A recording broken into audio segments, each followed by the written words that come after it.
Thanks everyone. Mitchell Starc here to answer some of your questions after his career best figures today. So if anyone wants to lead us off.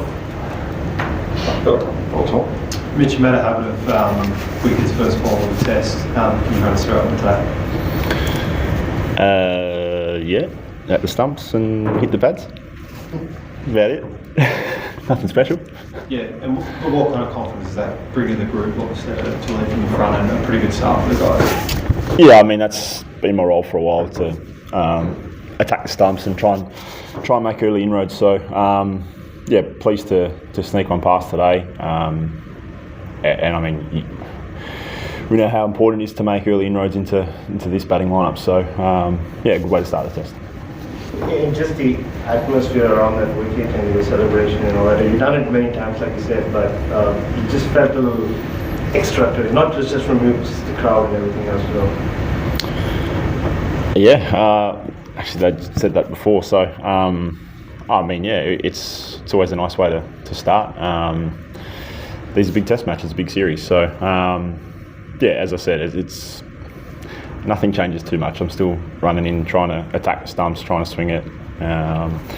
Some days it works, some days it doesn't. And you just get asked every year why you're so good with the pink ball. Like, do you have an explanation? No, I don't know. I can't tell you. Which ice ball gave you a bit of lip in Perth? Was it extra satisfying to get in first ball?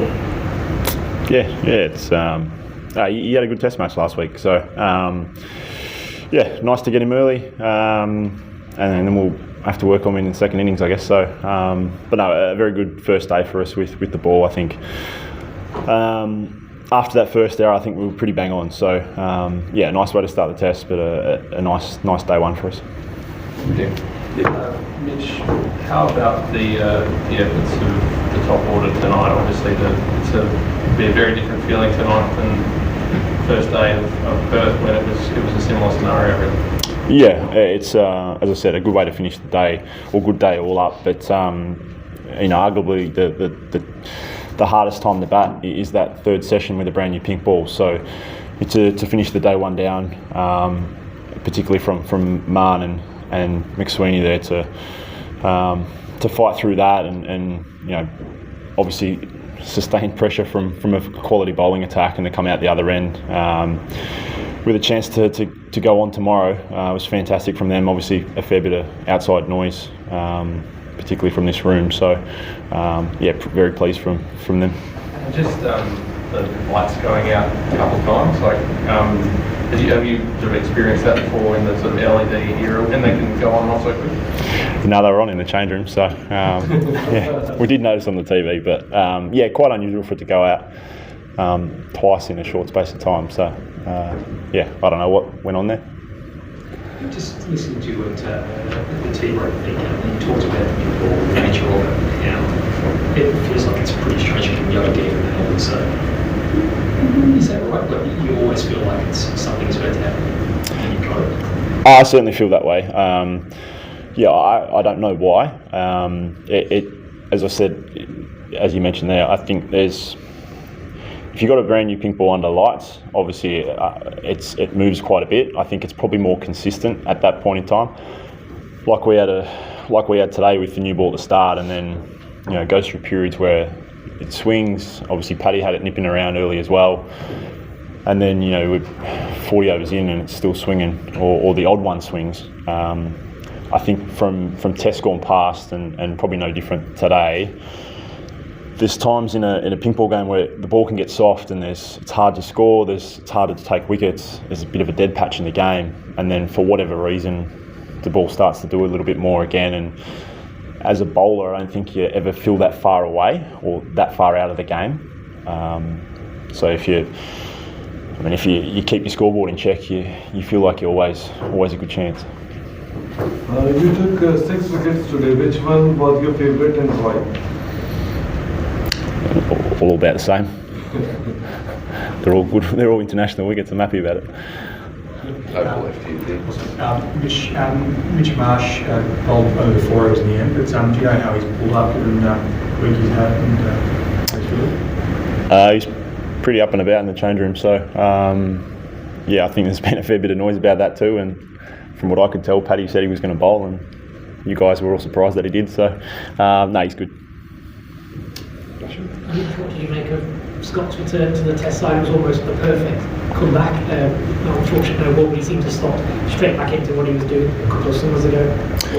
Yeah, no surprise from us. I mean, that's Scotty Boland. I think those who've played with him or against him or seen him in domestic cricket for a long time now, know what you're going to get with Scotty. And I played that Shield game against him a few weeks ago, where he's coming back from a niggle, and coming into the start of the game, he probably looked a little bit underdone, but by the end, he was pretty close to his good stuff. So, watched the spell of his in the PM's game, and that's what you expect from Scott, the good stuff. He's always challenging the defence, and then we saw it again today. So, no surprise from us. Obviously disappointing for Josh, but fantastic for Scott to come back and be effective straight away.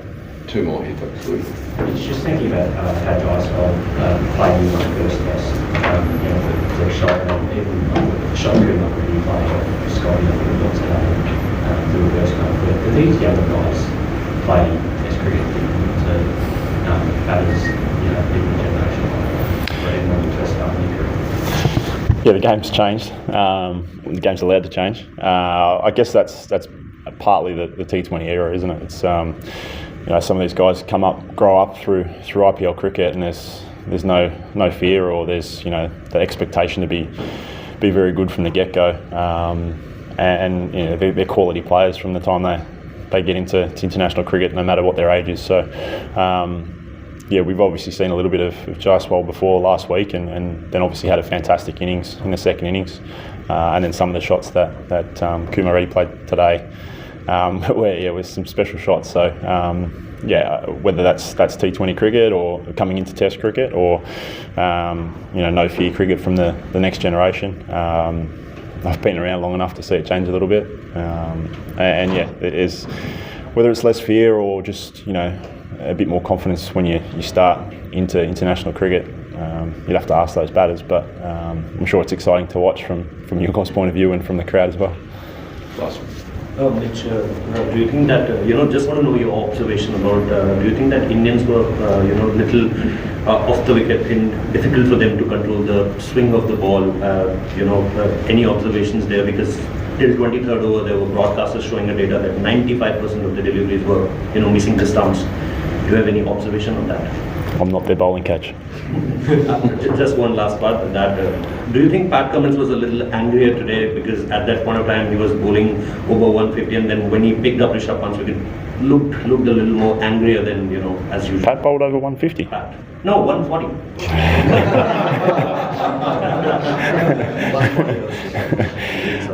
No, he looked in a good rhythm.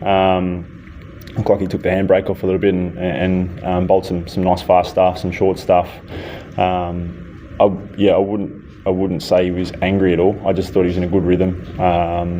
We know how skillful Pat is, so sometimes he's not going to take Pfeiffer, but he's always going to be in the challenge. And I thought he bowled all the good stuff. Probably a lot of unlucky stuff today as well. So. That's Paddy. He knows his game so well. He's so skillful, and on any other day, it could have been 5 for him. Thanks, everyone. Thank you.